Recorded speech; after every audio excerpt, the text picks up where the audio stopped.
ലേവ്യ പുസ്തകം 24-ാം അധ്യായം 2-ാം വാക്യം. Leviticus chapter 24 verse 2.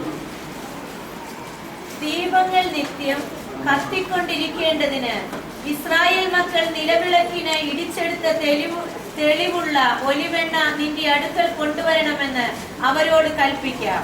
ഹല്ലേലൂയ. എല്ലാവർക്കും വചനത്തിലേക്ക് ആമേൻ പറഞ്ഞാൽ ആമേൻ. എഴുതിയിരിക്കുന്നത് ശ്രദ്ധിച്ചോ. ദീപങ്ങൾ നിത്യവും കത്തിക്കൊണ്ടിരിക്കേണ്ടതിന് ഇസ്രായേൽ മക്കൾ നിലവിളക്കിന് ഇടിച്ചെടുത്ത തെളിവുള്ള ഒലിവെണ്ണ നിന്റെ അടുക്കൽ കൊണ്ടുവരണമെന്ന് അവരോട് കൽപ്പിക്കുക. ആമേൻ. ഈ പ്രഭാതത്തിൽ ആമേൻ ഇവിടെ കടന്നു വന്നപ്പോൾ ഇവിടെ നിന്ന് ആമേൻ പാടിയ പാട്ടുകളെല്ലാം ആമേൻ പരിശുദ്ധ ആത്മാവിനെ സ്വാഗതം ചെയ്തുകൊണ്ടുള്ള പാട്ടുകളായിരുന്നു. ആമേൻ വ്യക്തമായും ഹൃദയം തുറന്ന് നമ്മൾ പാടുവാനിടയായ ദൈവമേ, ഈ പകലിൽ ഒരു പുത്തൻ അഭിഷേകം നീ എന്റെ മേൽ ഇടണമേ. ഇന്ന് എന്റെ വിടുതലിന്റെ ദിവസമാണ്.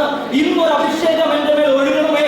അതെന്റെ ദേശത്തിൽ ഒരു വിടുതൽ ചെയ്യിക്കണമേ എന്ന് പാടുവാനിടയായി പരിശുദ്ധാത്മാവ് വീണ്ടും എന്നെ ഉറപ്പിച്ചു. ഈ വചനം ഇന്ന് ശക്തിയോടെ പ്രദർശിക്കപ്പെടുവാൻ പോവുകയാണ്.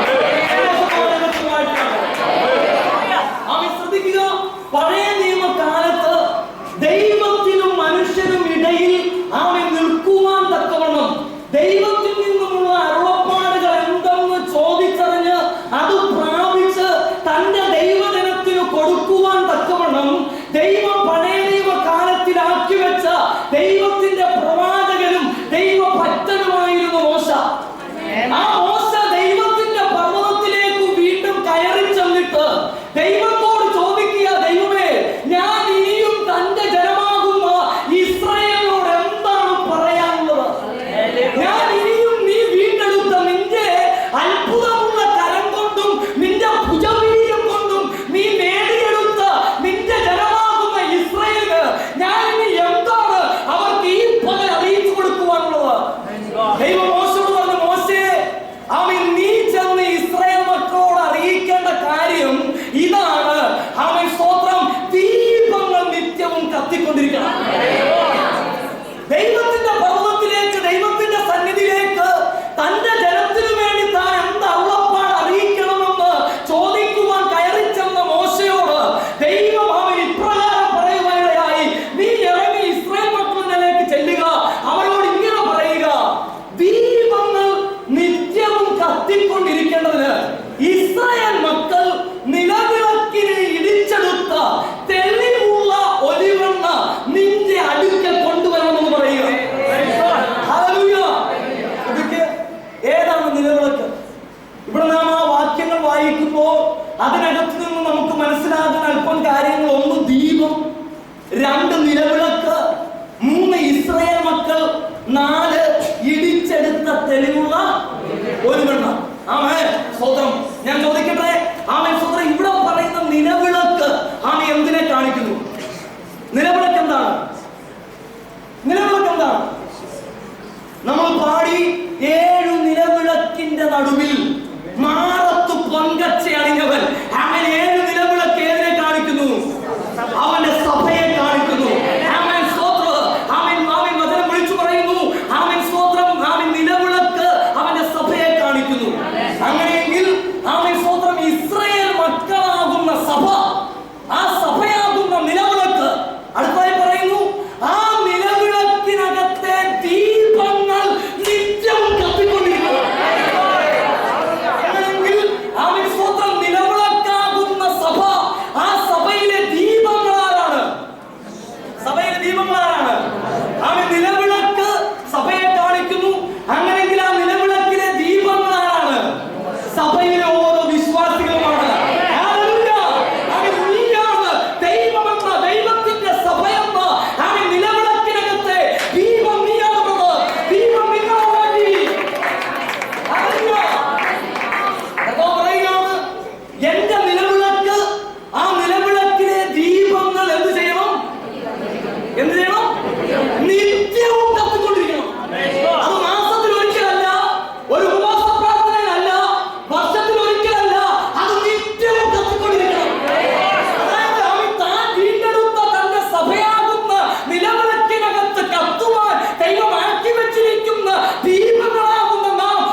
പരിശുദ്ധാത്മാവിനെ കാണിക്കുന്നു.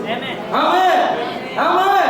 ഹല്ലേലൂയ. സ്വന്തം ബൈബിൾ പഠിക്കുമ്പോൾ ബൈബിളിൽ പരിശുദ്ധാത്മാവിനെ ഒഴുകുന്ന നദിയോട്, അതുപോലെ കാറ്റിനോട്, അതുപോലെ പ്രാവിനോട്, അതുപോലെ അഗ്നിയോട്, അപ്പോൾ തന്നെ എണ്ണയോടും സമമാക്കി കാണിച്ചിരിക്കുന്നു.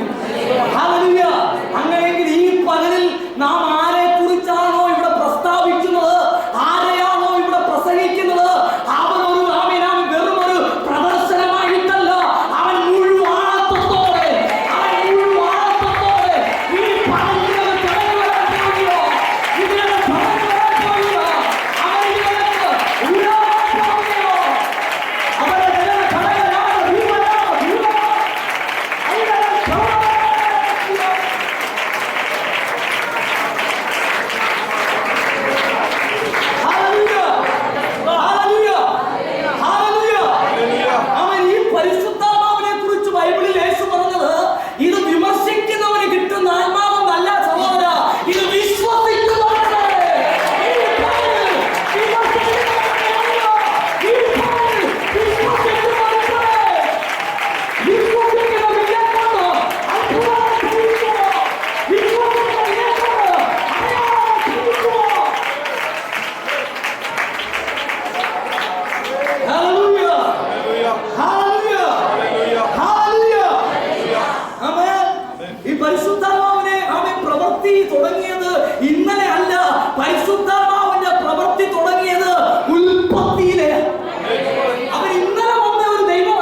ഇതിനകത്തിരിക്കുന്ന ആരുടെ ജീവിതം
ബൈബിൾ